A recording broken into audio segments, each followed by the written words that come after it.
Flo's making sure Santana's shipshape for the first passage of this new adventure. A 120 nautical mile overnight journey with slightly rougher weather, sailing from the south of France to the north of Spain.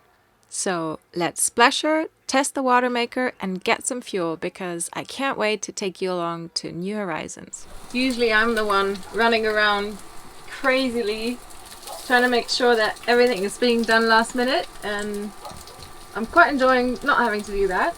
I'm just making breakfast because I know how important it is to eat something. When I'm by myself, I'm usually cranky and stressed because I don't have any food in me. I'm trying to think of all the things that I usually tend to forget, like making sure that my drippers is watered before going in, making sure that the water intake of the engine is all free. I think Flo's just taking up the anchor, as you can hear. We have 1.5 hours left until we splash, and the boat is still looking kinda disastrous. Captain, are we ready for splashing? Born ready. Captain is still somewhere down in the box. We still have to fill the whole box with all the lines and stuff that are outside. I'm just making some breakfast. It's definitely looking a lot more prepped than Carl was looking when we tried to splash in March. But I'd still say it's a little bit of work still. Nervous? Busy. I have everything prepped so that if it doesn't leak, we don't have to touch anything. We can install the timer later. All the cables are through, all the electricity cables are through. Nice. I even made a... So you're too distracted to be nervous? Yes, and I made a DIY Nike style overboard outlet. I don't even want to know what that looks like. Yeah, but it included Sikaflex, but it is above the waterline. Where are we going? Are we going in the water? Yeah?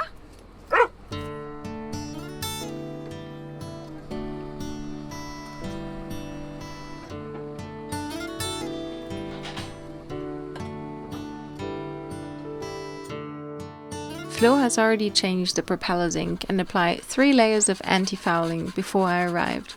So now all that's left is to paint the spots where the supports were holding the boat and under the keel. And voila, we're ready to go back into the water. There she goes, up in the air. Always kind of scary to have the boat floating in air and not in water. So he just told me 15 à 30 bateaux chaque jour. So 15 to 30 boats every day, and today it's 17 boats. That is quite a lot of boats. I think we're in good hands.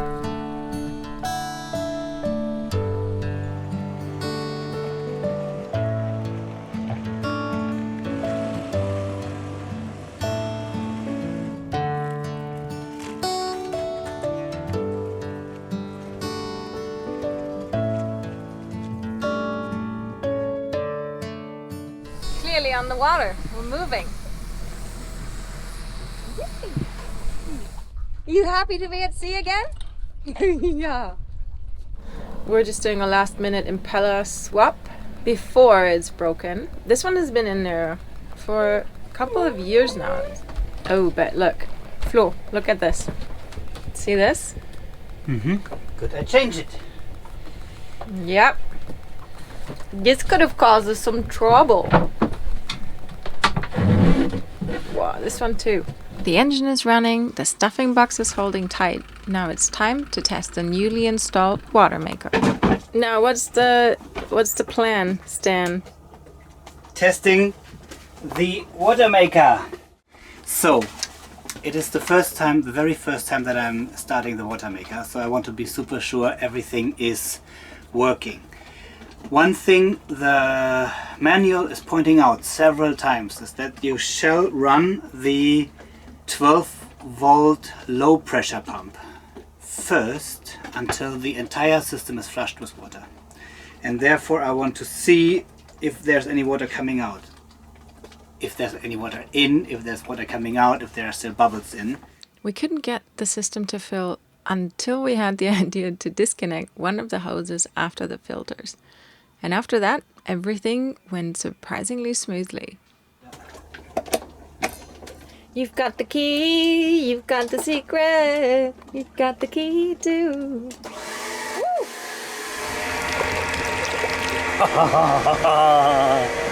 Yeah, we're pumping salt water through the boat. That's what I thought. We still have quite a bit of air in the system.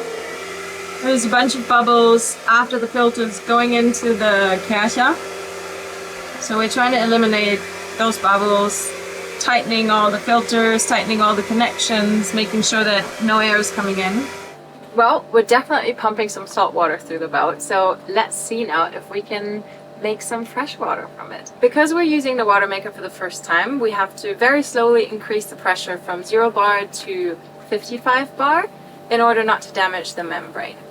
You can run the Watermaker up to 80 bar and then you should be making 1 liter per minute, so that's a total of 60 liters per hour. But remember, the higher the pressure, the higher the water output, but at the same time, the higher the power consumption and the louder it gets. In case the pressure washer stops working whilst you're increasing the pressure, just dial it down a notch and then you can start the pressure washer again. It should be running.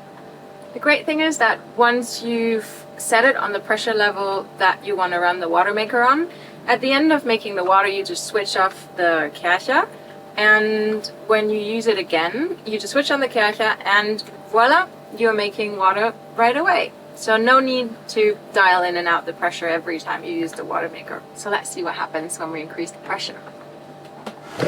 Yo! Was? Es kommt! Bisschen mehr, glaube ich noch. A whole glass. Cheers.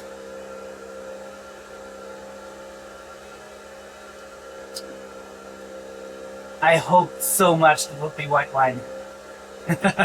It's plain water.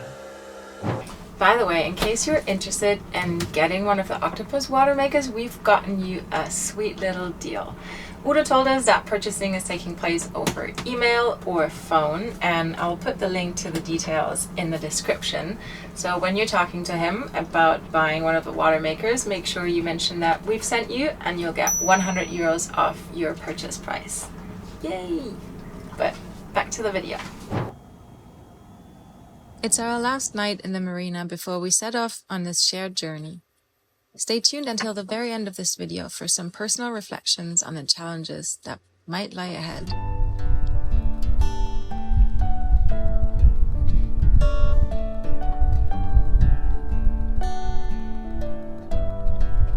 So, Captain, what's the status? I'm not so sure. I think it's floating. What's the anxiety level? Rising. Well, it has been a while, and the winter sailing. I mean, it is different when the weather is hotter. Especially the water is hotter. For me, it's always a bit of a challenge to get started. So once I'm on passage, it's just the same every day. You're still on passage, it's just adjusting the sails. If you are anchoring every day, it's the same, and then you get into some kind of a routine.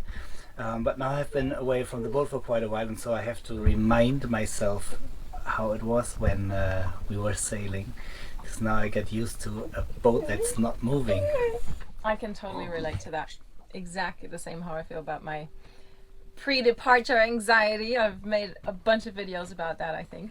This time, luckily, I'm not the captain, so I can just sit back and enjoy the ride and poke at the captain. Yeah, and the captain has no idea where we are going. The weather forecast was changing over the last days, not for today and tomorrow, but for the weekend and next week. There's some pretty heavy winds coming. Originally, we wanted to go to the Balears, maybe Menorca, Mallorca or Ibiza. Ibiza is the best on our way, but it seems as if Ibiza is hit really hard by that wind, and if we already continued, to the southern coast of Spain after Almerimar, it looks safe and very good sailing conditions. And then the next week the wind is going to shift by 180 degrees. That means wherever we are in about 10 days is where we will stay for quite a while. So I'm questioning if we should go somewhere where it's nice and just stay there, or try to make it all the way to Gibraltar, so that we are completely open to decide whether it's still Gibraltar or Morocco or Madeira. So many questions. So it seems that everything is ready. Floh is putting around something outside, I think, with his new fishing gear. He's excited to get fishing. We have more or less 120 miles to go, so it's going to be an overnight. First we're going to head out here a little bit more inside towards Port Saint-Louis du Rhône to fuel up, just in case. But it should actually be a pretty decent sail. We've got beautiful weather forecasted. I mean, you never know. But yeah, it looks good. Maybe the last little bit is going to be motoring.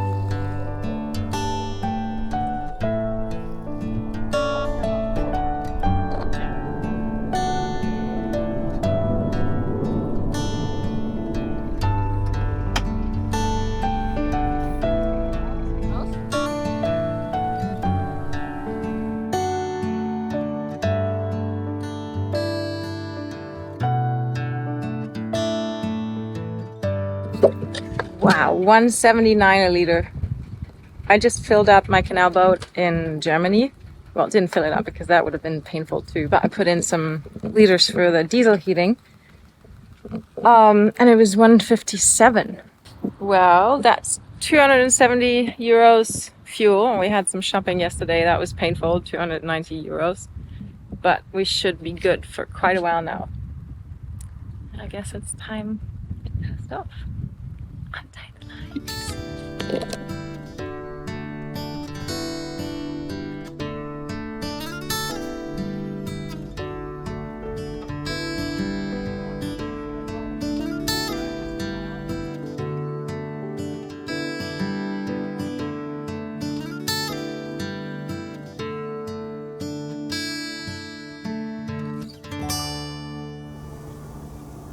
Just came out of the shower.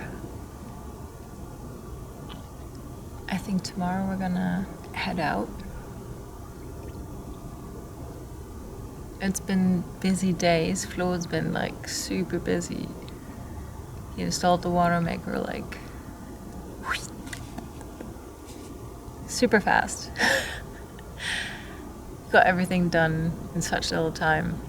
I would have left half of the things for later and then probably not have done them ever, or maybe half a year later. So I'm pretty impressed with the fast progress. And I had a ton of work to do these past days, so I couldn't really do much, and Floh was getting the boat ready and getting everything organized, which is always difficult if it's not your boat, and you know, I don't know where things go, so I can't really stow things very well. Because he's got his idea where he wants things to be. You know how we talked about challenges? Up ahead with this journey, wow, there's tons of mosquitoes, it's crazy. I do notice that it's gonna be hard for me to be the person that is kind of standby, handing the tools and not being the one that's actually doing the stuff.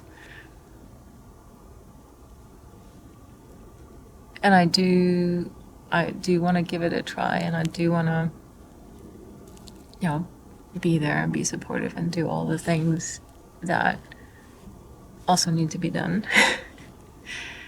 But I can also see that already it's a challenge, and it's hard for me to find my place within the setting.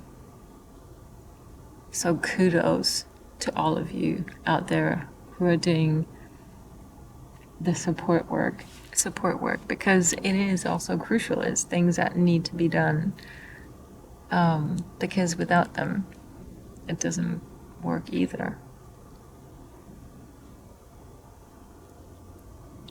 But yeah, right now Flo's super stressed, so there's no time to really address this, but I think it's going to be something that we'll have to talk about in the future. And it's something that I need to work on for myself to keep my sanity. Anyways, tomorrow we're going to head out on the first voyage, and I'm excited about it. I'm looking forward to going out to sea. But more about that next time.